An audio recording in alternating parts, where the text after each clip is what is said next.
হযরত মুসা আলাইহিস সালাতু ওয়াস সালামের জামানায়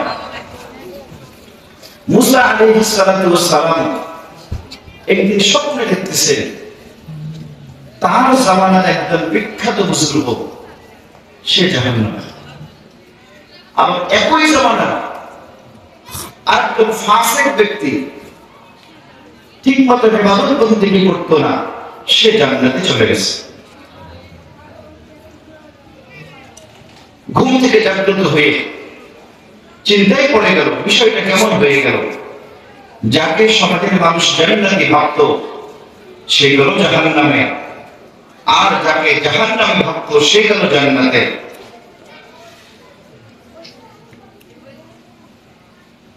ঘুম থেকে জাগ্রত হয়ে ওই আলেম ওই বুজুর্গের স্ত্রীর কাছে জিজ্ঞাসা করলো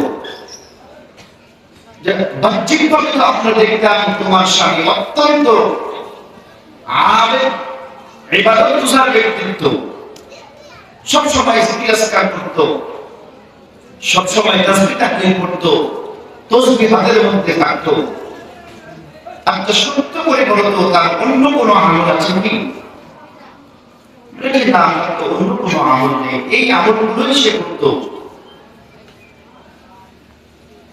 তাকে আবার জিজ্ঞাসা করা হলো সত্য করে বলো তার ধ্যান ধারণার মধ্যে গোপন কোনো ভিন্ন কোনো কিছু ছিল কিনা। তার স্ত্রী বলল হ্যাঁ, সে রাত্রে যখন আল্লাহ তাআলার ইবাদত বন্দেগী করত তখন সে আল্লাহ রাব্বুল আলামিনকে লক্ষ্য করে আমার সামনে বলতো আমি যত ইবাদত বন্দেগী করছি, যদি মুসা আলাইহিস সালাতু ওয়াস সালামের দ্বীন সত্য হয়, মুসা আলাইহিস সালাতু ওয়াস সালামের আমিত ধর্ম যদি সত্য হয়, তাহলে আমার কোনো সমস্যা নাই, কারণ আমি তো ইবাদত বন্দেগী করতে এসেছি। সে এই কথাটা মাঝে মাঝে বলতো। মুসা আলাইহিস সালাম বুঝে গেলেন জবাব পেয়েছি, সে অনেক ইবাদত বন্দেগী করতে পারে, অনেক জিকির-আজকার করতে পারে, অনেক তাসবিহ তাহলিল করতে পারে, কিন্তু তার বিশ্বাসের মধ্যে সামান্য পরিমাণ ঘাটতি ছিল। কথা বলেন ঠিক কিনা? এরপরে ওই ফাসিকের বাড়িতে চলে গিয়েছে, বলছে তোমার স্বামী তো তেমন কোনো আমল করতো না, সমাজের মানুষ তাকে খুব ভালো চোখে দেখতো না, কিন্তু সত্য করে বলো তার কোনো নেক আমল আছে কিনা? বলেছে হ্যাঁ, তেমন কোনো নেক আমল সেই জগতে একটা আছে।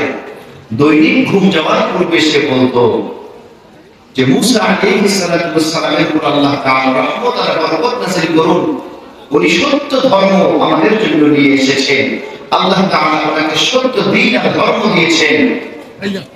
এরকম কথা তার জবান দিয়ে প্রায় বের হতো। মুসা আলাইহিস সালাম কথা শুনে উত্তর পেয়ে গেলেন যে তার বিশ্বাসের মধ্যে কোনো ঘাটতি ছিল না। ভাইরা আমার, তো আমরা এই মাহফিলে আসতে পেরে আমরা সবাই খুশি। কথা বলেন ঠিক কিনা? খুশির আওয়াজ জোরে হয় না আসতে হয়? কি খুশির আওয়াজ জোরে হয় না আসতে হয়?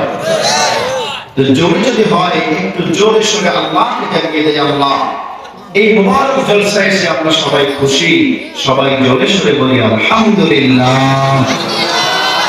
আমরা জোরে বলি আলহামদুলিল্লাহ।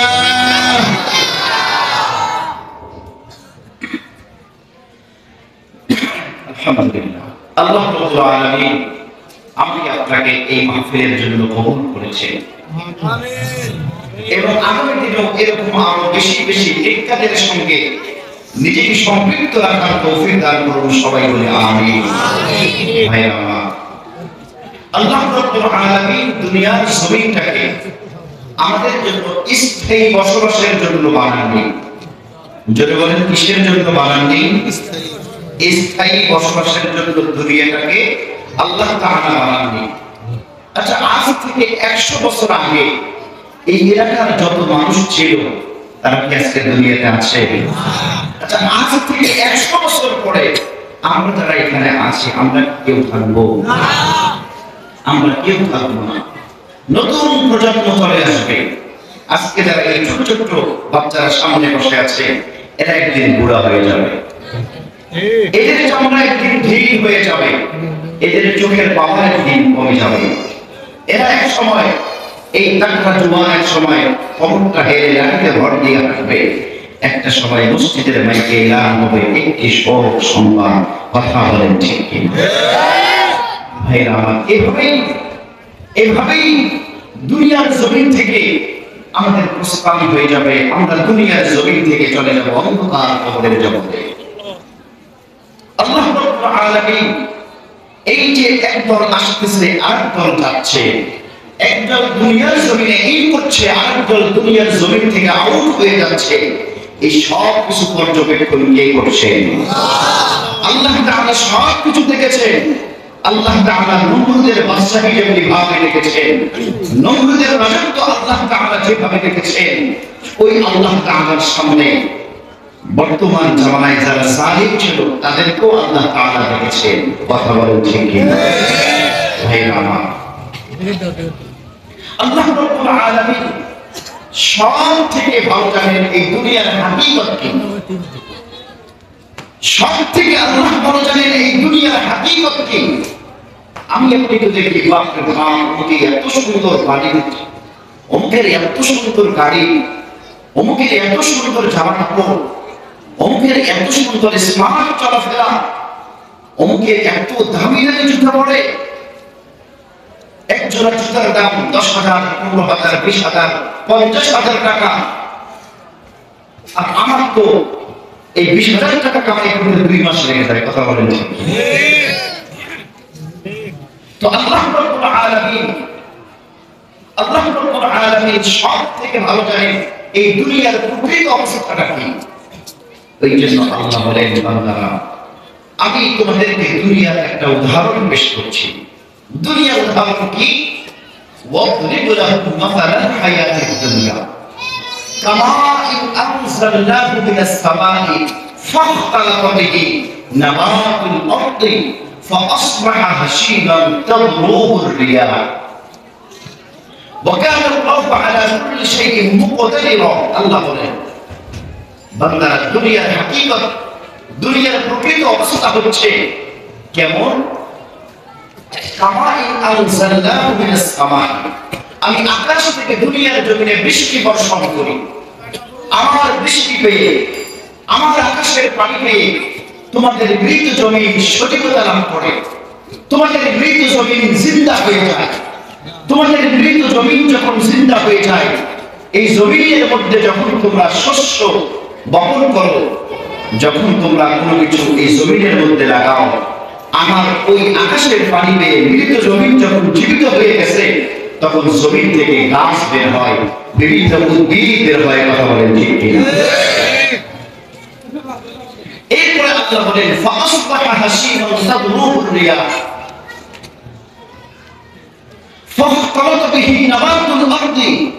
গোটা দুনিয়াটাই, গোটা জমিনটাই সবুজ শ্যামল পত্র পল্লবে ঘাসগুলো ভরপুর হয়ে যায়। বসন্তের সময় দেখবেন সুন্দর যে জঙ্গল বাড়ি একেবারে ছাপ হয়ে গিয়েছিল, সেই জঙ্গলটা আবার কেমন যেন একেবারে সবুজের সমারোহ বিরাজ করছে। কথা বলেন ঠিক কিনা? আল্লাহ বলেন, এরপরে সবুজ গাছের পাতাগুলো আস্তে আস্তে আস্তে আস্তে গাছের পাতার রং চেঞ্জ হতে থাকে, গাছের পাতার রং আস্তে আস্তে পাকা হতে থাকে। একটা পর্যায়ে এই সবুজ পাতাটা পেকে গাছ থেকে পড়ে যায়। গাছ থেকে পড়ে যাওয়ার পরে এই পাতাটার অবস্থা কি হয়? এই পাতাটা আরো শুকিয়ে যায়। ফাআসবাহা হাশীমান তাদরুহুর রিয়াহ। আল্লাহ বলেন, একটা সময় চলে আসে যেই পাতাটা কিছুক্ষণ আগেও, কয়েকদিন পূর্বেও গাছের মধ্যে সুন্দরভাবে লেগেছিল, ওই পাতাটাই আজকে জমিনের মধ্যে পড়ে একেবারে শুকিয়ে বাতাসের সঙ্গে উড়ে যাচ্ছে। আল্লাহ বলেন, বান্দারা এটাই হচ্ছে তোমাদের দুনিয়া, এটাই হচ্ছে দুনিয়ার সব থেকে উৎকৃষ্ট উদাহরণ।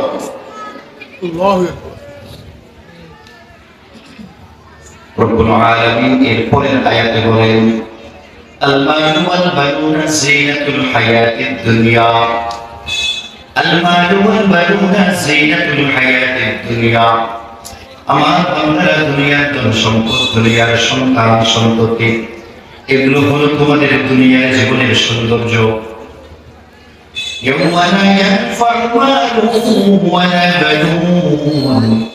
কিয়ামতের দিন, কঠিন মুসিবতের দিন তোমাদের এই সম্পদ কোনো কাজে আসবে না। কিয়ামতের দিন তোমাদের সন্তান সন্ততি কোনো কাজে আসবে না। কিয়ামতের দিন তোমাদের ধন সম্পদ কোনো কাজে আসবে না। দুনিয়ার জমিনের পাপিষ্ঠ বান্দারা যখন আল্লাহ রাব্বুল আলামিনের দরবারে চলে যাবে, আল্লাহ রাব্বুল আলামিনের কাছে যখন বান্দারা দোষী সাব্যস্ত হয়ে যাবে, আল্লাহ রাব্বুল আলামিন তাদের ব্যাপারে বলবেন, এই ফেরেশতারা, আমার পাপী বান্দাদেরকে হ্যান্ডকাফ লাগাও, হ্যান্ডকাফ লাগাইয়া তাদেরকে টানতে টানতে জাহান্নামের দিকে নিয়ে যাও। ওই সময় দুনিয়ার জমিনের প্রতাপশালী লোকেরা বলবে, ওই সময় দুনিয়ার জমিনের প্রভাবশালী ব্যক্তিরা বলতে থাকবে, আহারে হালকা আন্নি সুলতানিয়া খুদুহু ফাউল্লুহু তুম্মাল জাহিমা সাল্লু। দুনিয়ার জমিনের বাদশা বাদশারা, দুনিয়ার জমিনের প্রভাবশালী ব্যক্তিরা সেদিন আফসোস করবে আর করবে, হালকা আন্নি সুলতানিয়া, দুনিয়ার জমিনে কত সুন্দর গাড়ির মালিক ছিলাম, দুনিয়ার জমিনে কত সুন্দর বাড়ির মালিক ছিলাম, দুনিয়ার জমিনে কত সুন্দর পোশাক পরতাম, দুনিয়ার জমিনে কত সুন্দর পারফিউম ব্যবহার করতাম, আহারে আখিরাতের জমিনে আমার কোনো বাদশাহী নাই। আল্লাহ বলেন, খুদুহু ফাগুল্লুহু তুম্মাল জাহিমা সাল্লুহু। এই ফেরেশতারা যাও, আমার বান্দারা দুনিয়ার জমিনে আমার নিয়ামত খেয়েছে, আমার নিয়ামত খাওয়ার পরে আমার কৃতজ্ঞতা স্বীকার করেনি, দুনিয়ার জমিনে আমার নিয়ামত ভোগ করার পর আমি আল্লাহকে ভুলে গিয়েছে, আমি আল্লাহ তাদেরকে দৈনিক 5 বার ডাক দিয়েছি, দৈনিক তাদেরকে 5 বার করে মসজিদের দিকে ডেকেছি, তারা আযান শুনে বাড়ি থেকে বের হয় নাই, মোবাইল টিপতেছিল, আযান শোনার পর মোবাইলটাও বন্ধ করে নাই, বাড়ির মধ্যে টেলিভিশন চলতেছিল, আযান শোনার পরে টেলিভিশনটা বন্ধ করে মসজিদের দিকে যায় না। দুনিয়া থেকে আখিরাতের থেকে তারা দুনিয়াটাকে বেশি প্রাধান্য দিয়েছে। খুদুহু ফাগুল্লুহু তুম্মাল জাহিমা সাল্লু। ফেরেশতারা তাদের গলার মধ্যে হ্যান্ডকাফ লাগাও।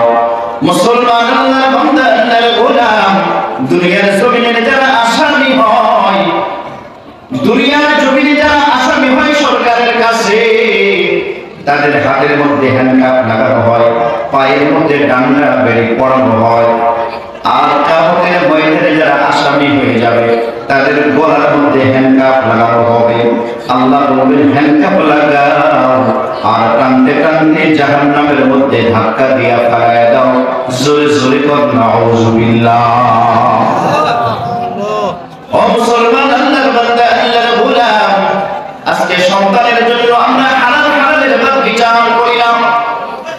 সন্তান একটা আবদার করেছে, বর্তমান পত্র পত্রিকায় কত দেখা যায় রে ভাই, কত জনের সন্তান 12টা হুন্ডা কিনে চেয়েছে, বাইক কিনে চেয়েছে, R15 কিনে চেয়েছে, FZ5 কিনে চেয়েছে, টাকা নাই, সন্তানের জন্য ব্যাংকের মধ্যে লোন করেছে, সন্তানকে একটা ভালো গাড়ি কিনে দেওয়ার জন্য বাবা বিভিন্ন সমিতি থেকে লোন তুলে সন্তানকে ভালো একটা গাড়ি কেনার ব্যবস্থা করে দিয়েছে। কথা বলেন ঠিক কিনা? মুসলমান, আল্লাহর বান্দা, আল্লাহর গোলাম, আজকে সন্তানের জন্য আমরা হালাল হারামের বিচার করিলাম, সন্তানটাকে বেশি প্রাধান্য দেই, আর সম্পদ কামাইয়ের ক্ষেত্রেও হালাল হারামের বিচার করি না। যেখানে 5 টাকা বেশি ইনকাম হবে সেদিকে আমরা সবাই ধাবিত হই। ব্যবসা বাণিজ্যের ক্ষেত্রে যদি মিথ্যা কথা বলে কোনো পণ্য বিক্রি করতে হয় সেটাও বিক্রি করি। ব্যবসা বাণিজ্যের ক্ষেত্রে একটা নিম্নমানের পণ্যকে উন্নত মানের পণ্য বলে বিক্রি করে দেই। ভাইরা আমার, এভাবে আজকে আমরা দুনিয়ার মধ্যে এতটাই লিপ্ত হয়ে গেছি। আল্লাহ বলেন, আল মালু ওয়াল বানুনা যিনাতুল হায়াতিদ দুনিয়া ওয়াল বাকিয়াতুস সালিহাতু খায়রুন ইনদা রাব্বিকা থাওয়াবান ওয়া খায়রুন আমালা। এই বান্দারা তোমার ধন সম্পদ সন্তান সন্ততি কোনো কাজে আসবে না। কি কাজে আসবে? আল্লাহ বলেন ওয়াল বাকিয়াতুস সালিহাতু খায়র, ওয়াল বাকিয়াতুস সালিহাতু খায়র। শুধুমাত্র কেবলমাত্র তোমার নেক আমল বাকি থাকবে। এই বান্দা নেক আমল দিয়ে যদি আমি আল্লাহর কাছে আসতে পারো, আল্লাহ বলেন ওয়াসিফাতিল জান্নাতু লিল মুত্তাকিন। এই বান্দা শুধুমাত্র কেবলমাত্র নেক আমল আমার কাছে নিয়ে আসার কারণে আমি আল্লাহ তোমাদের জন্য জান্নাতে রেডি করে রেখেছি। কোন সুবহানাল্লাহ। ও মুসলমান, আল্লাহর বান্দা, আল্লাহর গোলাম, আজকে দুনিয়ার জীবনটা আমাদের বড় কষ্টের জীবন। গ্রামের মানুষ কয়জন আপনারা এয়ার কন্ডিশনের ভিতরে থাকে? কয়জন আছে দৈনিক চিকন চাউলের ভাত খান? কয়জন আছেন দৈনিক পোলাও কোরমা বিরিয়ানি এই জীবনটা কাটাইতেছে? গ্রামের মানুষের জীবনটা বড় কষ্টের জীবন। ও মুসলমান, আজকে দুনিয়ার জীবনও ঠিকমতো শান্তি করতে পারলেন না। আল্লাহর মতো বান্দা আছে রিকশা চালায়, আল্লাহর মতো বান্দা আছে রিকশা চালায় উপার্জন করে, কষ্টের দিন যাপন করে, সারাদিন অন্যের জন্য একবারে হাড় ভাঙ্গা খাটনে কাটে, সারাদিন খেলে দাঁড়ায়, সারাদিন এই ভাঙ্গে, সারাদিন বিভিন্ন জনের বাসায় কাজ করে। এইভাবে সারাদিন কাজ করার পরে 500 টাকা 600 টাকা পকেটে নিয়ে বাড়ির দিকে ফিরে আসে। বাড়ির মধ্যে ঢুকে আল্লাহর বান্দা গল্প গুজব করে সময়টা কাটিয়ে দেয়, কয়েকটু সামান্য পরিমাণ ভাত খেয়ে তারপর আবার ঘুমিয়ে পড়ে। 8টা-9টার সময় ঘুম থেকে জাগ্রত হয়ে আবারও কাজের সন্ধানে বেরিয়ে যায়। এটা হচ্ছে গ্রামের অধিকাংশ মানুষের রুটিন। কথা বলেন ঠিক কিনা? এই আল্লাহর বান্দারা যারা আজকে হাত দিয়ে কাজ করেন, শরীরকে খেটে খেটে কাজ করতেছে, আপনাদের যে কি মর্যাদা আল্লাহ রাব্বুল আলামিনের কাছে। পয়গম্বর আলাইহিস সালাতু ওয়াস সালাম ফরমান আল কাসিবু হাবিবুল্লাহ। যে সমস্ত মানুষেরা শারীরিক পরিশ্রম করে, কায়িক পরিশ্রম করে, হাত পা চালাইয়া শরীরটাকে কষ্ট দিয়া মাথার ঘাম পায়ে ফেলে, উপার্জন করে, হালাল ইনকাম করে, পয়গম্বর বলেন এই লোকগুলো হলো আল্লাহর বন্ধু। আল্লাহ রাসূল বলেন যারা ওয়াজ করে তারা আল্লাহর বন্ধু, যারা মসজিদের মধ্যে ইমামতি করে তারা আল্লাহর বন্ধু না। আল্লাহ রাসূল বলেছেন যারা কাজ করে, শ্রম দিয়ে নিজের জীবিকা নির্বাহ করে, তারা হচ্ছে আল্লাহ রাব্বুল আলামিনের বন্ধু। ভাইরা আমার, আল্লাহ তাআলা বন্ধুত্বের প্রস্তাব দিয়েছে।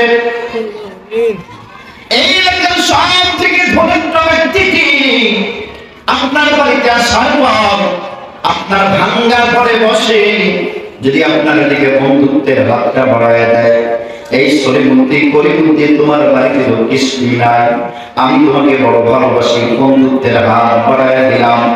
যদি হাতটা ধরতে পারো তোমার এই ভাঙ্গা ঘরটা সুন্দর বিল্ডিং পাকা করে দেব। ভাইরা আমার, প্রত্যেকটা গরিব মানুষ তার হাতটা ধরবে আর বলবে আপনাকে বন্ধু রূপে আমি গ্রহণ করলাম। কথা বলেন ঠিক কিনা? ভাইরা আমার, দুনিয়ার কোনো মানুষ না, শুধুমাত্র দুনিয়ার কোনো মানুষ না, খালিক মালিক আল্লাহ আমাদের দিকে বন্ধুত্বের হাত বাড়াইয়া দিয়েছে।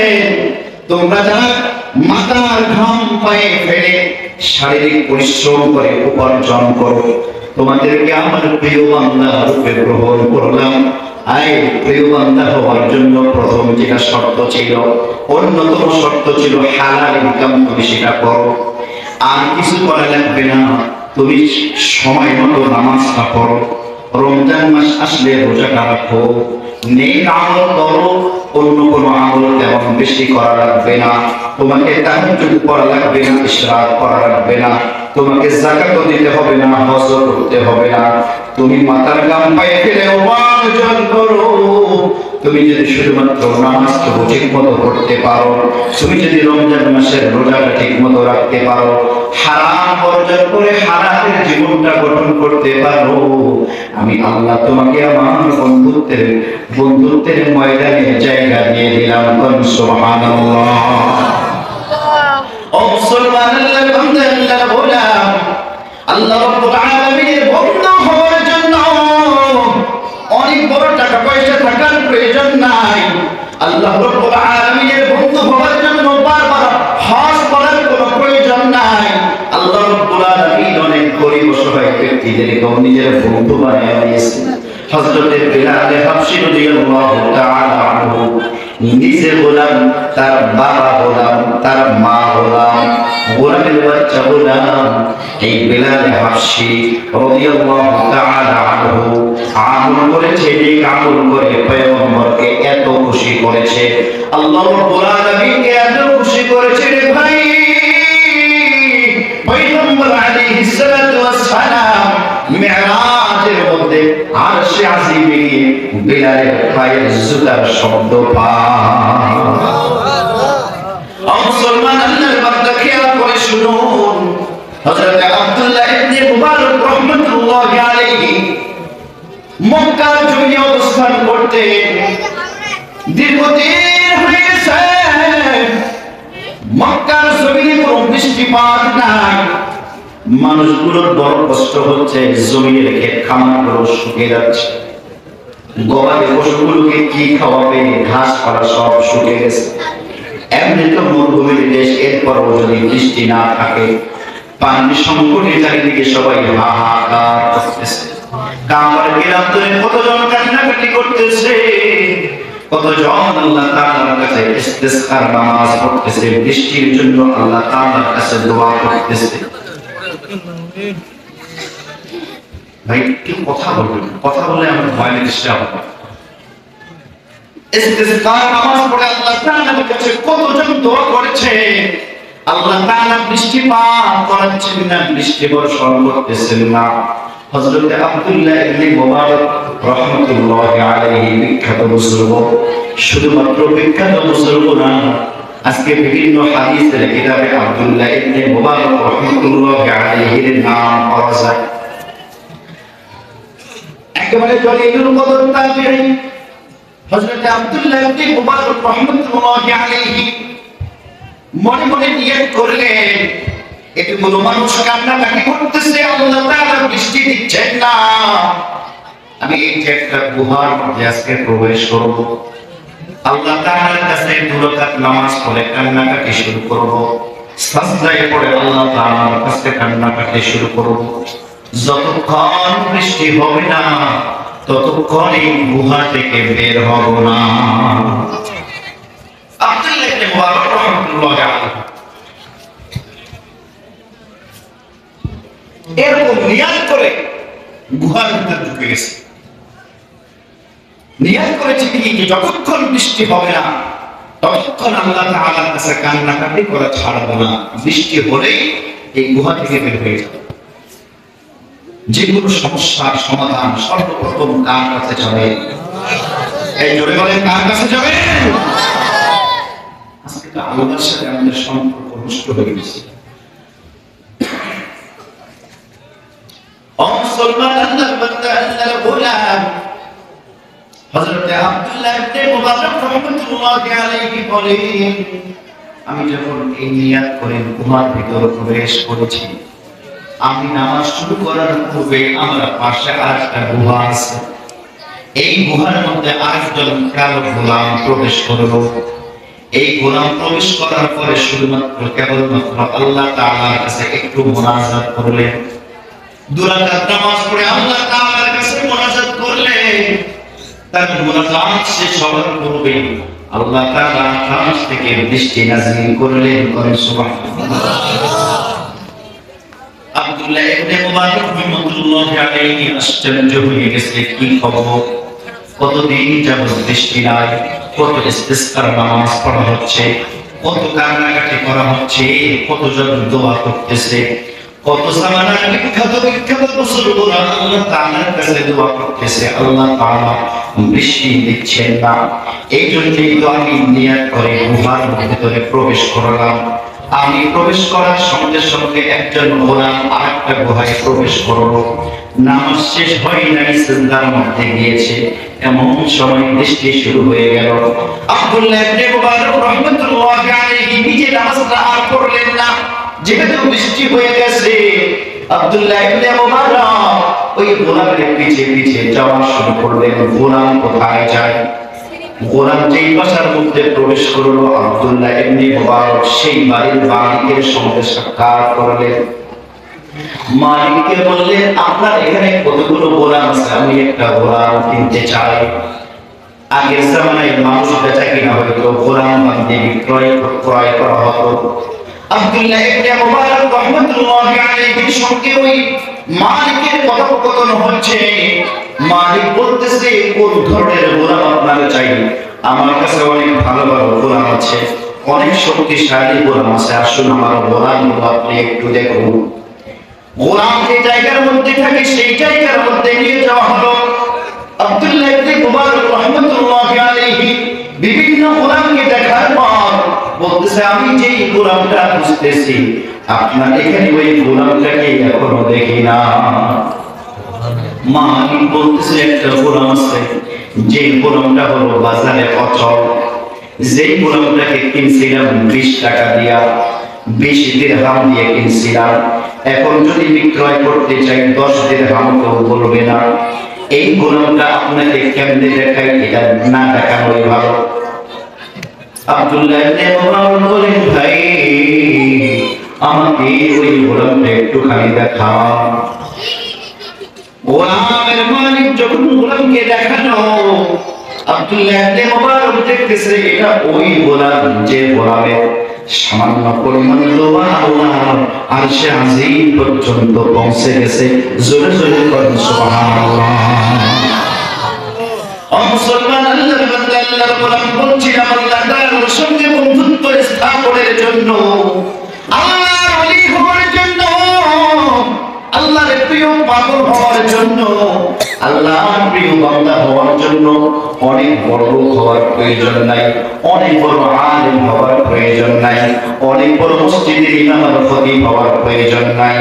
আপনি একজন মূর্খ মানুষ, দিনকায় অবস্থা থাকেন একটা ভাঙ্গা কুড়ে ঘরে, ওই ভাঙ্গা কুড়ে ঘরে যদি মাওলার জিকির দ্বারা ওই ভাঙ্গা কুড়ে ঘরটাকে সজ্জিত করতে পারেন, ওই ভাঙ্গা কুড়ে ঘরের সঙ্গে আল্লাহর আরশে আজিমের সম্পর্ক হয়ে যাবে। এই জন্য মুসলমান একটু খেয়াল করে শুনুন। আব্দুল্লাহ ইবনে মুবারক 20 দিরহাম দিয়ে গোলামটাকে ক্রয় করলেন। আর গোলামটাকে বাড়িতে নিয়ে আসার পর গোলাম নামাজের মধ্যে, রাত্রের মধ্যে দাঁড়ায় গেল। গোলাম রাত্রে নামাজের মধ্যে দাঁড়াইয়া আল্লাহকে বলতেছে, ইয়া সাহিবাস সিররি ইন্নাস সিররা ক্বাদ যাহারা, ইয়া সাহিবাস সিররি ইন্নাস সিররা ক্বাদ যাহারা। এই মৌলাই কারীম, সমাজের মানুষ আমাকে গোলাম বলে চেনে, তোমার সঙ্গে যে আমার এই গভীর সম্পর্ক, এত বন্ধুত্বপূর্ণ সম্পর্ক, আল্লাহ তোমার সঙ্গে যে আমার এই মধুর সম্পর্ক, এটা সমাজের মানুষ কেউ জানতো না। আজকে আব্দুল্লাহ ইবনে মুবারক তোমার আমার সম্পর্কের কথা জেনে গেছে। আল্লাহ আর বাঁচতে চাই না, আমি নিজেকে দুনিয়ার জমিনে প্রকাশ করতে চাই না। আল্লাহ দুনিয়ার জমিনে বাঁচার আমার কোনো ইচ্ছা নাই, আপনি আমাকে আপনার কাছে ডেকে নিন। এই কথা বলার সঙ্গে সঙ্গে মোনাজাত শেষ হওয়ার সঙ্গে সঙ্গে গোলাম মাটিতে পড়ে গিয়ে আল্লাহর কাছে চলে গেল। আব্দুল্লাহ ইবনে মুবারক গোলামের সুন্দরভাবে দাফন কার্য সম্পাদন করলো। পরের দিন ঘুমের মধ্যে স্বপ্ন দেখতেছে পয়গম্বর আলাইহিস সালাতু ওয়াস সালাম হাজির হয়ে গেছে। নবী নবী করে আর কত কাঁদবো,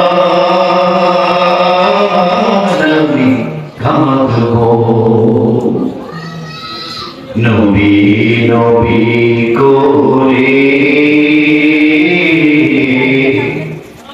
আর কত গান আমি গাবো আপন নয়নে কবে জানি আপন নয়নে কবে জানি প্রিয় নবীকে আমি দেখব নবী নবী করে আর কত গান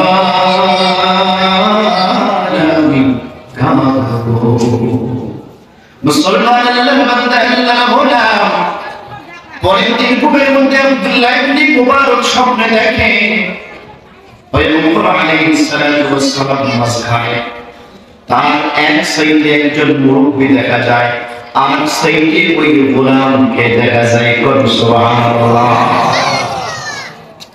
পয়গম্বর আলাইহিস সালাতু ওয়াস সালাম ডাক দিয়ে আব্দুল্লাহ ইবনে মুবারক তোমাকে ধন্যবাদ জানাই আল্লাহ রাব্বুল আলামিন তোমার মঙ্গল করুন আল্লাহ তাআলা তোমার উপর রহমত বর্ষণ করুন তুমি আমার বন্ধুকে আজাদ করে দিয়েছো সুবহানাল্লাহ আব্দুল্লাহ ইবনে মুবারক বলেন ইয়া রাসূলুল্লাহ ইয়া হাবিবাল্লাহ এই গোলামটা কি আপনার বন্ধু পয়গম্বর স্বপ্নের মধ্যে বলতেছেন শুধু আমার বন্ধু না আল্লাহ রাব্বুল আলামিনের খলিল ইব্রাহিম খলিলুল্লাহ আলাইহিস সালামের বন্ধু জোরে জোরে বলুন সুবহানাল্লাহ মুসলমান আল্লাহর বান্দা একটু খেয়াল করে শুনুন বলতেছিলাম আল্লাহ তাআলার সঙ্গে বন্ধুত্ব স্থাপনের জন্য অনেক টাকা পয়সার প্রয়োজন নাই অনেক বড় মসজিদের খতিব হওয়ার প্রয়োজন নাই অনেক বড় আলেম হওয়ার প্রয়োজন নাই অনেক বড় বক্তা হওয়ার প্রয়োজন নাই আপনি যে স্থানে থাকেন ওই স্থান থেকে আল্লাহ রাব্বুল আলামিনের ইবাদত বন্দেগী করবেন হালাল খাবেন হারাম বর্জন করবেন গুনাহমুক্ত জীবন যদি যাপন করতে পারেন আল্লাহ রাব্বুল আলামিনের কাছে আপনি একজন প্রিয় বান্দা হয়ে যাবেন এইজন্যই তো আল্লাহ রাব্বুল আলামিন বলেন আলা ইন্না আউলিয়া আল্লাহি লা খাউফুন আলাইহিম ওয়া লা হুম ইয়াহজানুন الذين آمنوا وكانوا يتقون আল্লাহ বলেন বান্দারে তোমরা যদি আমার বন্ধু হতে চাও তোমরা যদি আমি আল্লাহর বন্ধু হতে চাও শর্ত দুইটা কয়টা শর্ত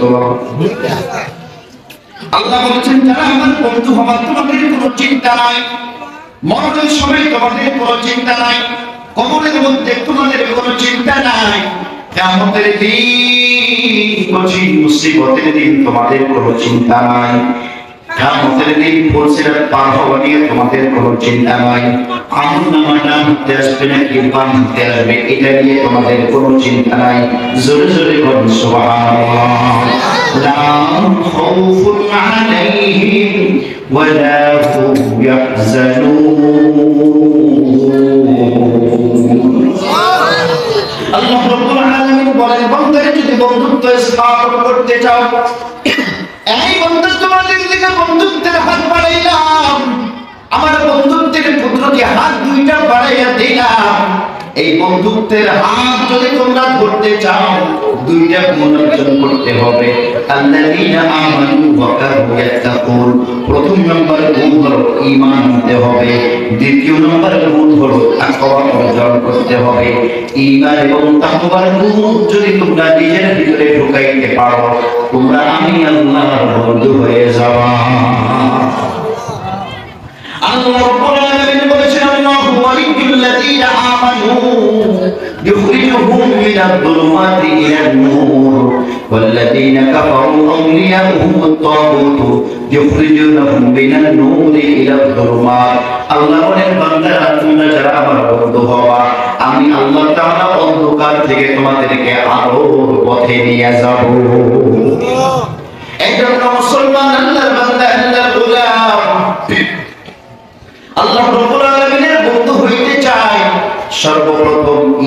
ইমানটাকে চাঙ্গা করতে হবে। ইমানের মধ্যে কোনো ফাঁক ফোকর রাখা যাবে না। ইমানের মধ্যে কোনো ধরনের ছিদ্র রাখা যাবে না।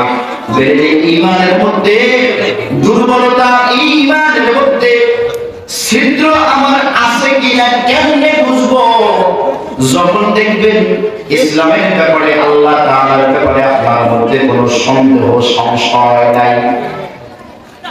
ইসলামের ব্যাপারে আমাদের অনেকের ভিতর সন্দেহ এবং সংশয়, যদি আপনাদেরকে বলি আপনারা কেউ বিশ্বাস করবেন না, কিন্তু বাস্তবতা হচ্ছে আমাদের সকলের ভিতর ইমানের ব্যাপারে ঘাটতি রয়ে গেছে। ইমানের ব্যাপারে ঘাটতি কেমনে? আচ্ছা ভাই, এই যে কোরআনুল কারীম আল্লাহ তাআলা নাযিল করেছে, এই কোরআনটা আল্লাহ তাআলা নাযিল করেছে, আজকে এই কোরআনের মধ্যে সবাই আমার প্রশ্নের জবাবগুলো দিবেন। এই কোরআনের মধ্যে জান্নাতে কেমনে যাওয়া যায় এটা বলে দেওয়া আছে না? জাহান্নাম থেকে কিভাবে মুক্তি পাবো এটা বলে দেওয়া আছে। আচ্ছা, কোরআনের মধ্যে কি এটা নাই যে তোমরা তোমাদের রাষ্ট্র কেমনে চালাবা? বলেন। এইটা তো সমস্যা। সমস্যা তো একই জায়গার সমস্যা, এইটাই আমরা বিশ্বাস করতে চাই না। এইটাই বুঝাইতে গেলে এই হুজুর ভালো না, এই হুজুরের জেলে ঢুকাও, এই হুজুরের পিড়াও, এই হুজুরের ইমামতি থেকে ছড়াও, এই হুজুরের ক্ষতিতে দেরি চলবে না। কথা বলেন ঠিক কিনা? ভাই আমার, আজকে আমার ইমানের ঘাটতি, আমরা মুখে বলি আমরা ইমানদার, কিন্তু বাস্তবতা হচ্ছে আমরা আল্লাহ তাআলার সঙ্গে প্রতারণা করছি। আমরা যদি বলি যে বাংলাদেশ 90% মুসলমানের দেশ, এই দেশটা প্রাণ দিয়ে চলবে, কোরআনের পক্ষে যারা কথা বলবে তাদের পক্ষে আমাদের অবস্থান থাকবে, আমরা যখন এরকম কথা বলি তখন আমরা সামনে লোক পাই না। হুজুরেরা মসজিদ চালাইতে পারবে, ঠিক আছে, হুজুরেরা মাদ্রাসা চালাইতে পারবে, ঠিক আছে, কিন্তু হুজুরেরা ইউনিয়ন পরিষদ চালাইতে পারবে না, উপজেলা পরিষদ চালাইতে পারবে না, জেলা পরিষদ চালাইতে পারবে না, এদের সংসদ চালাইতে পারবে না। এরকম ধ্যান ধারণা অনেকের ভিতর আসছে না নাই? জোরে বলতে, আরো জোরে বলতে হবে, আসছে না নাই? ভাইয়া, আমার কয়েকদিন আগে বাংলাদেশের বড় একটা দলের লিডার বলেছে যে মৌলবাদের সঙ্গে আমাদের কোনো সম্পর্ক নাই। নাউজুবিল্লাহ। মৌলবাদের সঙ্গে সম্পর্ক নাই মানে ভোটের সময় আসলে আলেমদেরকে কাছে টানে। যে দলটি বিগত 4-5টি নির্বাচনে ওলামায়ে কেরামকে কাছে টেনে নিজেদেরকে ধর্মীয় মূল্যবোধে বিশ্বাসী বলে জাহির করে ভোট কালেকশন করে, তারা এখন বলে আমরা মৌলবাদীতে বিশ্বাসী না, মৌলবাদের সঙ্গে আমাদের কোনো সম্পর্ক নাই। যে এই কথাটা বলেছে সে নাস্তিক হয়ে গেছে। কথা বলেন ঠিক? আপনি যে দল করেন করতে পারেন, কিন্তু ইসলামের প্রশ্নে আপনাকে অটল এবং অবিচল থাকতে হবে। আপনার দলের লিডার যদি ইসলামের পক্ষে থাকে তো তাকে মানবেন। আপনার দলের লিডার যাকে আপনি ভাই ভাই বলেন, যাকে আপনি বড় ভাই বলেন, এরকম লোকটাও যদি ইসলামের বিপক্ষে চলে যায়, ওই দলের মধ্যে লাথি মেরে দল থেকে পদত্যাগ করতে আপনি বাধ্য, যদি আপনি ইমানদার মুসলমান হন। নারে তাকবীর, নারে তাকবীর, ইসলাম ইসলাম জিন্দাবাদ, নারে তাকবীর। আমার সময় এসেছে। 53 বছর পর্যন্ত যারা দেশকে শাসন করেছে, ওই শাসকদের রাগ ভাঙার জবাব দেওয়ার সময় চলে এসেছে। কথা বলেন ঠিক? আমরা দেখতে চাই আল্লাহ তাআলা ইসলামের মধ্যে কি শান্তি রেখেছে, ইসলামের মধ্যে কি শান্তি আছে। ইসলামের দ্বারা পয়গম্বর আলাইহিস সালাতু ওয়াস সালাম এমন একটা সমাজ ব্যবস্থা কায়েম করেছিলেন। ভাইরা আমার, ওই সমাজ ব্যবস্থার মধ্যে শান্তি আর শান্তি, যে লোকগুলো এক সময় খাইতে পারতো না, যে লোকগুলো এক সময় চলতে পারতো না, পয়গম্বর আলাইহিস সালাতু ওয়াস সালাম দুর্নীতি মুক্ত একটি সমাজ গঠনের কারণে দুর্নীতিমুক্ত একটি রাষ্ট্র গঠনের কারণে একটা সময় চলে আসলো যাকাত খাওয়ার লোক খুঁজে পাওয়া যাচ্ছে না। সুবহানাল্লাহ। যে লোকগুলো খাইতে পারতো না, ক্ষুধার কারণে পেটে পাথর বাঁধত। আপনি দেখেন বুখারী শরীফের জিলদ 6 কিতাবুল মাগাজির মধ্যে দেখেন আল্লাহ রাসূল সাল্লাল্লাহু আলাইহি ওয়াসাল্লাম ক্ষুধার যন্ত্রণায় পেটে পাথর বেঁধেছে। আবু হুরায়রা রাদিয়াল্লাহু আনহু ক্ষুধার যন্ত্রণায় মসজিদে নববীর রাস্তার মধ্যে কাতরাচ্ছেন। আবু বকর হেঁটে যায়, সালাম দেয়। সালাম দেওয়ার উদ্দেশ্য হলো যে আমার যে শোচনীয় অবস্থা, পেটে ক্ষুধা, একে যদি জানতে পারে বাসায় নিয়ে যেয়ে দুটো খাওয়ায় একটু শান্তি পাবো, কিন্তু কেউ বুঝতেছে না। ক্ষুধার যন্ত্রণায় আবু হুরায়রা রাদিয়াল্লাহু আনহু মাটির মধ্যে গড়গড়ি করে কাঁদতো পেটের ক্ষুধার তীব্র যন্ত্রণায়। মানুষ ভাবতো মনে হয় মৃত্যু রোগ হয়েছে, জুতা শোকাও, ঘাড়ের মধ্যে পা তুলে দাও। আবু হুরায়রা বলতেন, আমি কোন রোগে আক্রান্ত ছিলাম না, ক্ষুধার যন্ত্রণায় কাতরাচ্ছি। সেই আবু হুরায়রা কিছুদিন পরে রেশমি রুমাল দিয়ে নাকের ময়লা সাফ করে। সুবহানাল্লাহ।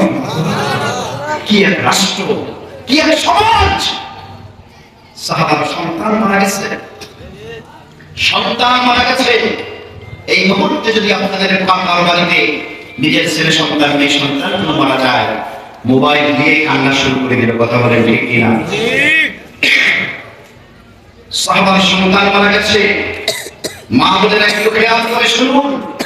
আজকে স্বামী বাড়িতে আসার পরে, স্বামী বেচারা এত কষ্ট করে মাথার ঘাম পায়ে ফেলে রোজগার করে বাসায় আসলো, আসার পরে যদি একটু পানি চাই, একটু গোসলের পানি চাই, এমন অনেক পাগল আছে স্বামীকে অত্যন্ত ভাষায় গালিগালাজ করে যে গোলামের একটা কেমন জলবার আসির কথা বলে।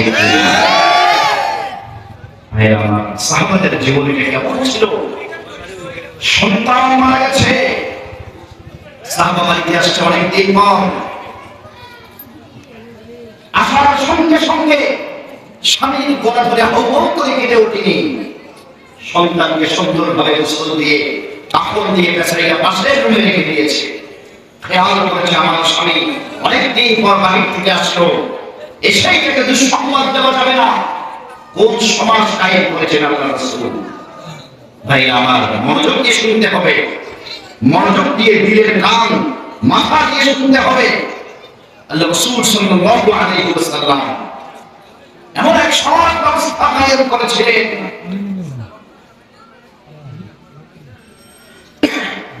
স্বামী বাসায় আসার পরে, স্বামী বাসায় আসার পরে বলছে, স্বামী বাসায় আসার পরে কি বলছে যে দেখো ভালোভাবে আপ্যায়ন করাইছে, বিছানার মধ্যে শুইছে, সুন্দরভাবে কথা বলেছে।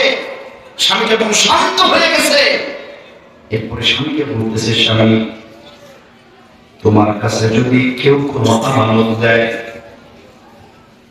আমার প্রাণের স্বামী তোমার কাছে যদি কেউ কোনো জিনিস রাখতে দেয় আমানত স্বরূপ, ওই জিনিসটা যদি তোমার কাছে কেউ ফেরত চাই, তুমি দিবা কিনা? স্বামী বলতেছে অবশ্যই দিতে হবে, কেননা জিনিসটার মালিক তো আমি না, জিনিসটা আমার কাছে আমানত স্বরূপ দিয়েছে। আমানত যে ব্যক্তি রাখে সে যদি চায় সঙ্গে সঙ্গে আমানত তাকে ফিরিয়ে দিতে হয়। কত সুন্দরভাবে বোঝার পর বলতেছে, দেখো আল্লাহ তাআলা আমাদেরকে একটি সন্তান আমানত স্বরূপ দিয়েছিল, আল্লাহ তাআলা তার আমানতকে আল্লাহ তাআলা ফিরাইয়া দিয়েছে। এখানে তো দুঃখ আর কষ্টের কিছু নাই।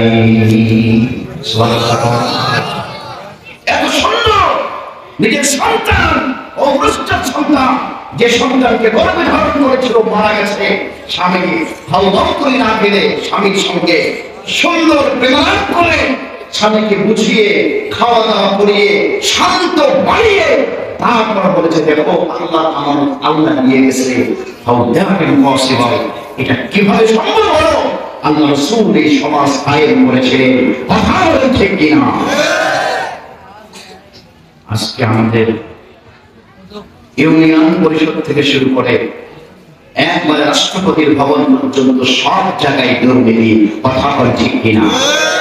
গ্রামের একটা 3 ফিটের রাস্তা করবে, 3 ফিট রাস্তা, 2.5 ফিটের রাস্তা, লম্বাই সর্বোচ্চ 50 ফিট, এই এতটুকুর ভিতরেও আল্লাহর বান্দারা কিছু খায়, কথা বল ঠিক কিনা? ছোট্ট একটা কালভার্ট বানাবে, ওখানে না খেলে তার পেটের ভাত হজম হয় না। ভাই আমার এই দুর্নীতিতে গোটা দেশ ছেড়ে গেছে।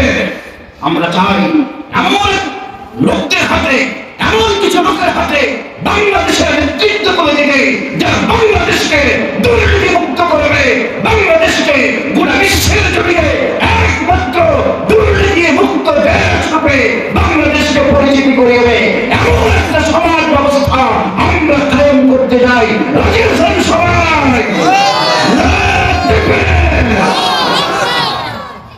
ভাইরা,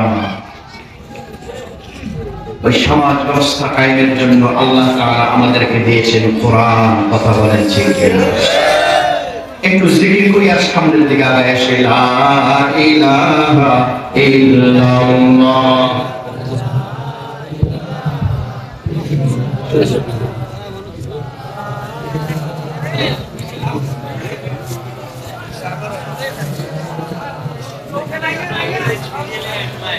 একটু সামনের দিকে আগায় আসি ভাই।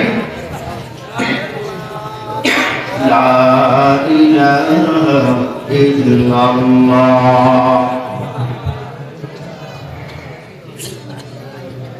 এই আল্লাহর জিকির করতে সমস্যা আছে? জোরে জিকির করে লা ইলাহা ইল্লাল্লাহ।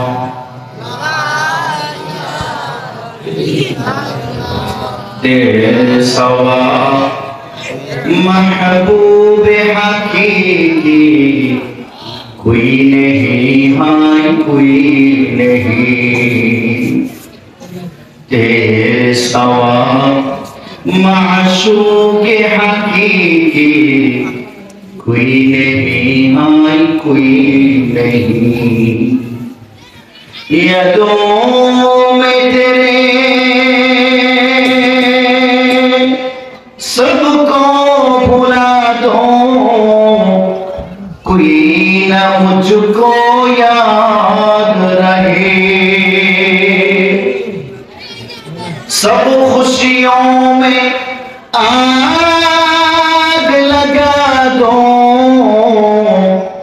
खाने दिल आबाद रहे। अब तो रहे बस तादमे आखिर वर्द ज़बाई मेरे इलाह, ला इलाहा इल्लल्लाह।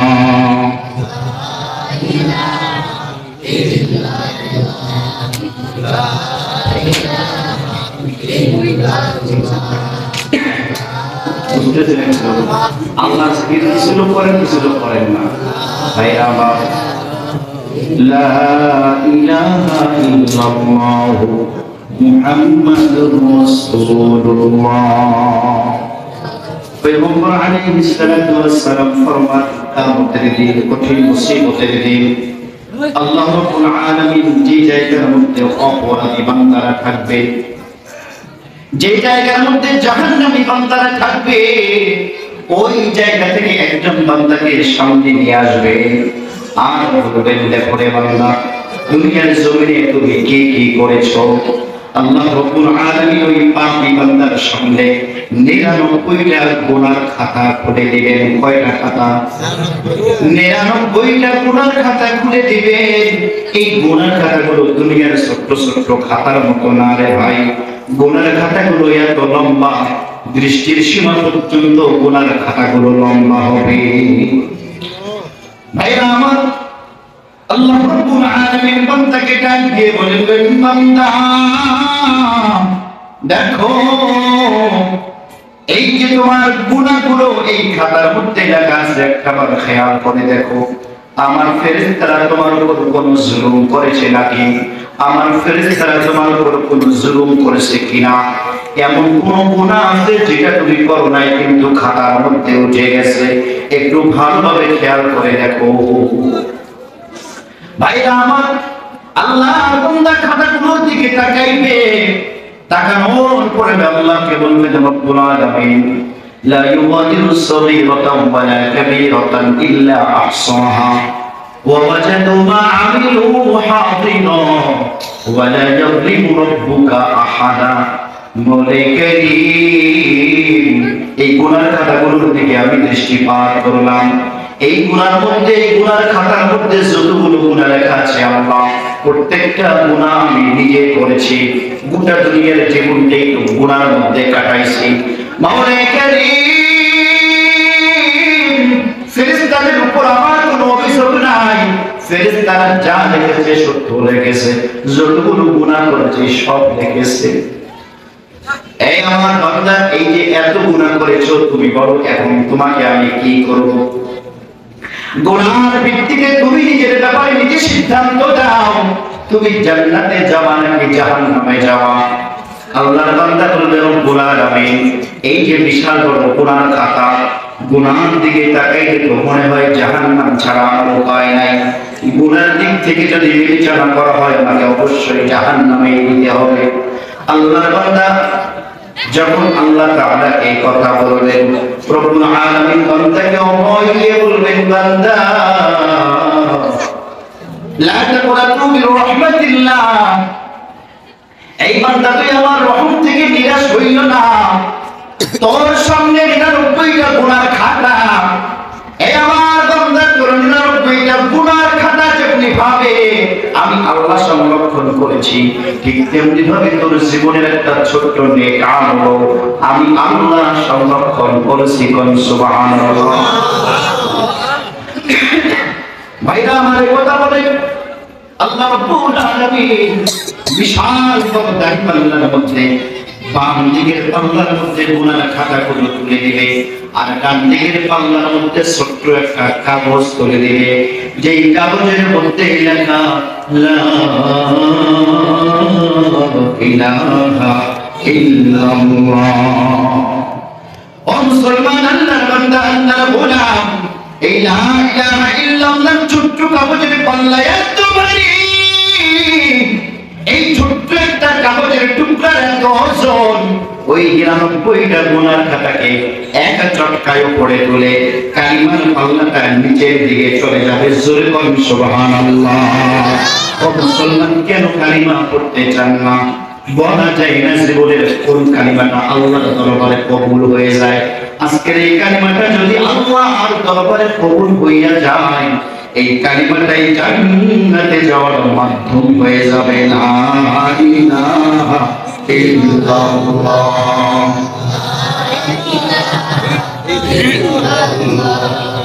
লা ইলাহা ইল্লাল্লাহ,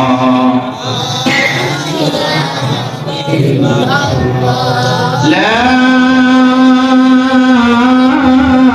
ইলাহা ইল্লাল্লাহ মুহাম্মাদুর রাসূলুল্লাহ।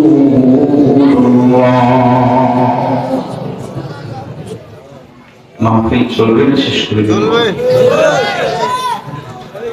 অনেকে তাড়াতাড়ি শেষ করে খিচুড়ি দিয়ে চলে যাবে না, ওই ছেলেপেলে করতেছে পক্ষের শেষ করে। আমি বলছি এটা কি করতেছে বোঝা যায়। আলহামদুলিল্লাহ, ইনশাআল্লাহ অল্প সময়ের মধ্যে আমি শেষ করে দেব। মুসলমান, আল্লাহর বান্দা, আল্লাহর গোলাম, বয়ানের শুরুতে আমি একটি হাদিস আপনাদের সামনে পাঠ করেছি। এই হাদিসটা অত্যন্ত পাওয়ারফুল একটা হাদিস। পয়গম্বর আলাইহিস সালাতু ওয়াস সালামের কিছু হাদিসকে বলা হয় জামিউল কালিম। জামিউল কালিম এর শব্দের অর্থ হলো কথা কম, অর্থ বেশি। কথা কম, কিন্তু ছোট্ট একটু কথার মধ্যে, ছোট্ট দুইটা বাক্যের মধ্যে এতগুলো কথা মানুষের হৃদয়ের জন্য যথেষ্ট হয়ে যাবে। এরকম একটি হাদিস আপনাদের সামনে আমি পাঠ করেছি।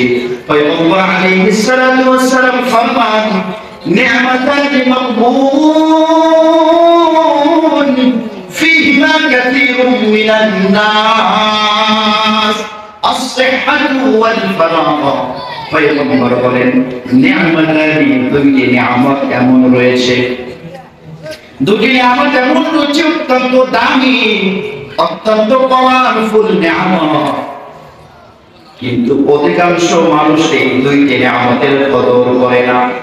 অধিকাংশ মানুষ এই দুইটি নিয়ামতের ব্যাপারে কোনো ভ্রুক্ষেপ করে না। পয়গম্বর বলেন এই দুইটি নিয়ামতের একটি নিয়ামত হলো আস-সিহহাতু, সুস্থতা, আরেকটি নিয়ামত হলো ওয়াল ফারাগ, অবসরতা। নিয়ামত কয়টি? একটা হলো, বলেন জোরে, একটা কি? সুস্থতা। ভাই আমার, সুস্থতার নিয়ামতের কদর আমরা বুঝি না। আল্লাহ তাআলা সুস্থ রেখেছে, অসুস্থ হয়ে কি পরিমাণ জ্বালা যন্ত্রণা, এটা যদি আপনি দেখতে চান আর সকালে উঠে আপনার স্থানীয় হাসপাতালে চলে যাবেন। মানুষের মানুষের এই ছটফট আপনাকে এটা ভাবতে বাধ্য করাবে আপনি সুস্থতার নিয়ামতে কতটুকু ভালো আছে। কথা বলে ঠিক কিনা? আস-সিহহাতু ওয়াল ফারাগ, আরেকটি হলো আল ফারাগ, অবসরতা, ব্যস্ততা মুক্ত জীবন। অনেকে প্রচন্ড রকম ব্যস্ততার কারণে নিজের সন্তানকেও সময় দিতে পারে না, অফিসের কাজে এত ব্যস্ত, ব্যবসা বাণিজ্যের কাজে এত ব্যস্ত, সকালে ঘুম থেকে উঠেই দোকান, এরপরে সারাদিন দোকানে করে, এরপরে দুপুরে সে সামান্য পরিমাণ খেয়ে আবার দোকান, এরপরে আস্তে আস্তে রাত 12টা। কথা বলেন ঠিক কিনা? ভাইরা আমার, যারা এই দুটার ভিতর আছে, সুস্থতার ভিতর আছে এবং অবসরতা, ঝামেলা মুক্ত যারা আছে, ব্যস্ততা মুক্ত যারা আছে, আল্লাহ রাসূল বলেন এই দুইটি নিয়ামত অত্যন্ত চমৎকার এবং পাওয়ারফুল নিয়ামত। উম্মতেরা, তোমরা অধিকাংশ মানুষ এই দুইটি নিয়ামতের কদর করো না। এই দুইটি নিয়ামতের কদর না করে আমাদের হালতটা কি হয়? যৌবন বয়সে যখন গায়ের মধ্যে শক্তি থাকে, যৌবন বয়সে যখন মন চাইলে 100 রাকাত নামাজ পড়া কোনো ব্যাপার না। কথা বলেন ঠিক কিনা? যৌবন বয়সে ঠিকমতো নামাজ পড়ি না, সুস্থতার কদর করি না, বুড়া বয়সে আল্লাহর অনেক বান্দা আছে মসজিদের কোণে গিয়ে চেয়ার নিয়ে বসে থাকে। কথা কোন ঠিক? রাগ করতেছে? এই যে সুস্থতার নিয়ামত কত দামি নিয়ামত। আর একটা হলো ঝামেলা মুক্ত, ব্যস্ততা মুক্ত জীবন। যাদের জীবনটা ব্যস্ততা মুক্ত, এই জীবনটাকে কদর করবে। এমন একটা সময় চলে আসবে ব্যস্ততার কারণে নামাজটাও ঠিক মতো করতে পারবেন না। এমন একটা সময় চলে আসতে পারে ব্যস্ততার কারণে জামাত আপনার রীতিমতো ত্যাগ হতে থাকবে, রীতিমতো জামাত তরক হতে থাকবে, শুধুমাত্র ব্যস্ততার কারণে। মসজিদের ইমাম মুয়াজ্জিন যদি জিজ্ঞাসা করে, ভাইরে আগে আপনাকে মসজিদে দেখতাম, এখন কেন দেখি না? আল্লাহর বান্দা একটাই জবাব দেয়, হুজুর অনেক ব্যস্ত। এই জন্য ভাইরা আমার পয়গম্বর বলেছেন, উম্মতেরা তোমাদের এই দুইটি নিয়ামত যারা আছো, এই দুইটি নিয়ামতের মধ্যে যারা আছো, তোমরা এই দুইটি নিয়ামতের কদর করো। আল্লাহ তাআলা সুস্থ রেখেছেন, সময় মতো নামাজ পড়ো, তেলাওয়াত করো, কোরআন তেলাওয়াত শিখো। আল্লাহ তাআলা তোমাকে সুস্থ রেখেছেন, চাইলে শুদ্ধভাবে কোরআন শিখতে পারো। বুড়া বয়সে যখন দান করে যাবে তখন চাইলেও কোরআন শুদ্ধ করা যাবে না। কথা ঠিক কিনা? ভাইরা আমার, এই জন্য ভাই এই দুইটি আমাদের কদর করতে হবে, সময়ের মূল্য দিতে হবে। হযরত আব্দুল্লাহ ইবনে উমর রাদিয়াল্লাহু তাআলা আনহু একবার তার সঙ্গীদেরকে নিয়ে রাস্তা দিয়ে হেঁটে যাচ্ছেন, হঠাৎ দেখে একটা কবরের পাশে আব্দুল্লাহ ইবনে উমর রাদিয়াল্লাহু তাআলা নিজে নামলেন। আব্দুল্লাহ ইবনে উমরকে নামাতে কেউ ঘর থেকে নামলেন। নামাজ পড়ে আব্দুল্লাহ ইবনে উমর রাদিয়াল্লাহু আনহু দুরাকাত নামাজ পড়লেন কবরের এক পাশে গিয়া। নামাজ যখন হয়ে গেল, আব্দুল্লাহ ইবনে উমর আবার ঘোড়ার পিঠে চড়ে সামনের দিকে এগিয়ে যাচ্ছে।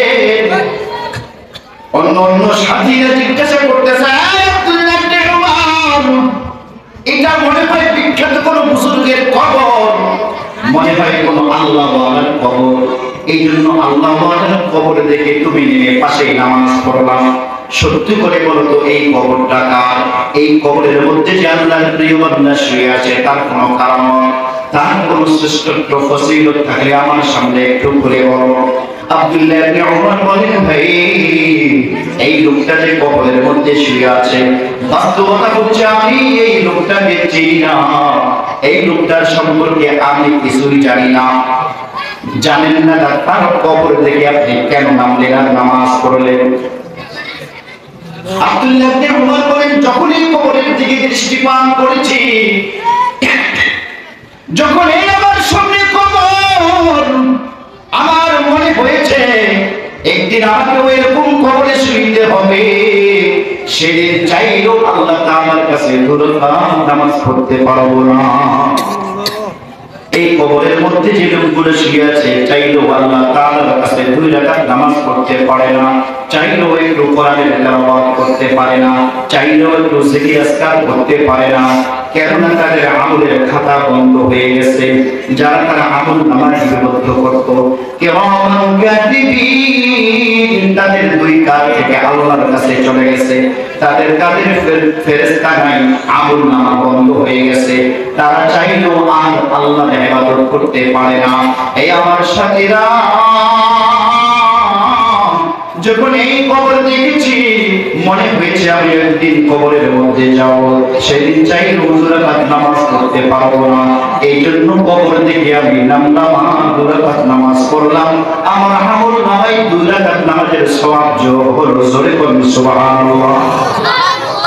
এই জন্য পয়গম্বর আলাইহিস সালাতু ওয়াস সালাম দৈনিক সকালবেলা আল্লাহ রাব্বুল আলামিনের কাছে দোয়া করতেন, আল্লাহুম্মা আহইনি মা কানাতিল হায়াতু খায়রান লি ওয়া আমিতনি মা কানাতিল ওয়াফাতু খায়রান লি। আল্লাহ আমাকে হায়াত দিন যদি আমার বেঁচে থাকাটা কল্যাণকর হয়, ততদিন পর্যন্ত আমার হায়াত দিন। আল্লাহ মৃত্যুবরণ করাটা যখন আমার জন্য কল্যাণকর হবে, তখনই আমার মৌত দান করুন। শুধু তাই নয়, পয়গম্বর আলাইহিস সালাতু ওয়াস সালাম দৈনিক আল্লাহ তাআলার কাছে দোয়া করতেন, আল্লাহুম্মা ইন্নী আসআলুকা খায়রা মা ফি হাযাল ইয়াউম ওয়া খায়রা মা বা'দাহু ওয়া আ'উযু বিকা মিন শাররি হাযাল ইয়াউমি ওয়া শাররি মা বা'দাহু আও কামা ক্বালা রাসূলুল্লাহ সাল্লাল্লাহু আলাইহি ওয়াসাল্লাম। পয়গম্বর আলাইহিস সালাতু ওয়াস সালাম আল্লাহ রাব্বুল আলামিনের কাছে দোয়া করতেন, আল্লাহ ইন্নী আ'উযু বিকা, আল্লাহুম্মা ইন্নী আসআলুকা খায়রা মা ফি হাযাল ইয়াউম। আল্লাহ আজকের দিনের মধ্যে যতগুলো কল্যাণ আছে এবং আজকের পরের দিনে যতগুলো কল্যাণ আছে, তার পরের দিনে যতগুলো কল্যাণ আছে, আল্লাহ সব কল্যাণ আমাকে দান করুন। জোরে বলুন সুবহানাল্লাহ। এরপর আল্লাহ রাসূল আরো দোয়া করতেন, আল্লাহুম্মা ইন্নী আউযু বিকা মিন শাররি হাযাল ইয়াউম। আল্লাহ আজকের দিনের যত অকল্যাণ আছে, আল্লাহ সব অকল্যাণ থেকে আমি আপনার কাছে আশ্রয় চাই। আজকের পরের দিনে যত অকল্যাণ আছে, সব অকল্যাণ থেকে আপনার কাছে আশ্রয় চাই। ভাইরা আমার, এইভাবে পয়গম্বর আলাইহিস সালাতু ওয়াস সালাম যতটুকু সময় পেয়েছেন, আল্লাহ রাব্বুল আলামিনের কাছে নেক আমল, বেশি বেশি নেক আমল করেছেন। ও মুসলমান, আল্লাহর বান্দা, আল্লাহর গোলাম, দুনিয়ার জীবনটা অল্প সময়ের। এখন পর্যন্ত আল্লাহর কত বান্দা আছে নামাজ শুরু করে নাই, আল্লাহর কত বান্দা আছে হালাল হারাম চেনে না, দুনিয়ার পিছে পাগল হয়ে গেছে। পয়গম্বর বলেন, মান আহাব্বা দুনিয়াহু আদররা বি আখিরাতিহি ওয়া মান আহাব্বা আখিরাতাহু আদররা বি দুনিয়াহু ফাআখিরু মা ইয়াবকা আলা মা ইয়াফনা। উম্মতিরা, তোমাদের সামনে দুনিয়া, তোমাদের সামনে আখিরাত। উম্মতিরা, তোমরা যদি দুনিয়াকে ভালোবাসো, তোমার আখিরাত ক্ষতিগ্রস্ত হবে, আর আখিরাতকে যদি ভালোবাসো, দুনিয়া ক্ষতিগ্রস্ত হবে। তোমার সামনে হালালও চলে আসছে, হারামও চলে আসছে। হারামের মধ্যে টাকা বেশি, লাভ বেশি। খবরদার খবরদার, হারামের দিকে যাইও না। হারামের দিকে গেলে লাভ কম, কিন্তু আখিরাতে শান্তি আছে। কথা বলেন ঠিক কিনা? এজন্য পয়গম্বর আলাইহিস সালাতু ওয়াস সালাম ফরমান, উম্মতিরা, তোমাদের সামনে দুনিয়া আছে, আখিরাতও আছে। খবরদার খবরদার, তুমি দুনিয়াকে কোনো সময়ের জন্য প্রাধান্য দিবা না। আখিরু মা ইয়াবকা আলা মা ইয়াফনা। দুনিয়াটা হলো অস্থায়ী, দুনিয়াটা হলো ধ্বংস হয়ে যাবে। আল্লাহ বলেন, কুল্লু মান আলাইহা ফান ওয়া ইয়াবকা ওয়াজহু রাব্বিকা যুল জালালি ওয়াল ইকরাম। এ আমার বান্দারা, দুনিয়ার মধ্যে হয়ে যাবে, আমি আল্লাহ একাই বাকি থাকবো।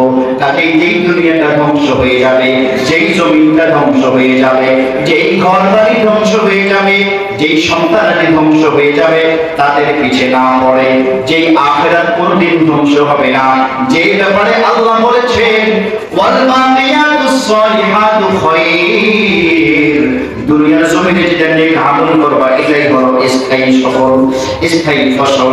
ও মুসলমান পয়গম্বর বলেন ফাআতিরু মা ইয়াবকা আলা মা ইয়াফনা, উম্মতেরা যেটা অস্থায়ী সেটাকে প্রাধান্য দিও না, যেটা স্থায়ী সেটাকে প্রাধান্য দাও।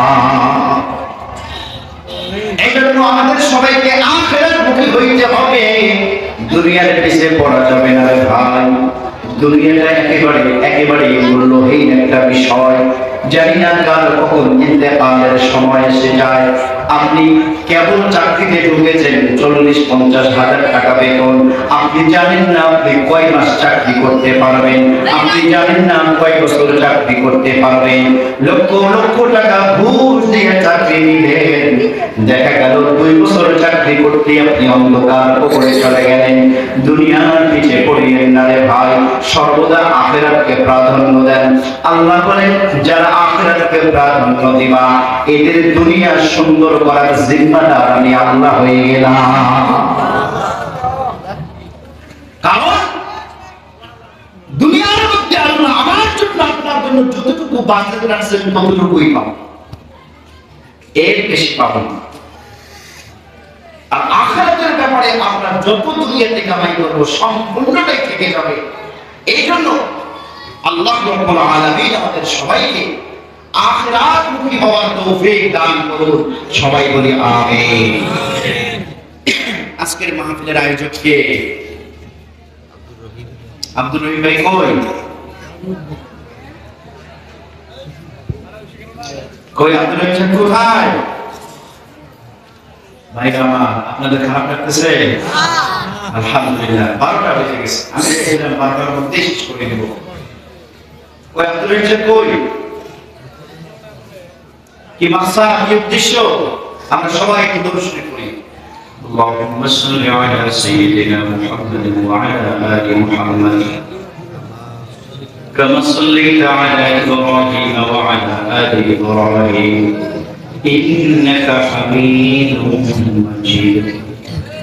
আল্লাহুম্মা বারিক আলা মুহাম্মাদিন ওয়া আলা আলি মুহাম্মাদ কামা বারাকতা وعلى آل إبراهيم إنك حميد مجيد.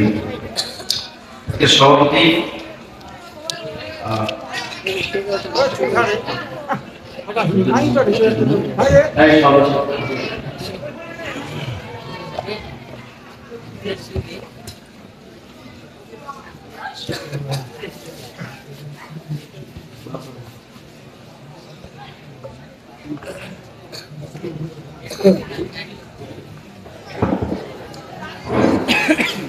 উপস্থিত সুধীবৃন্দ,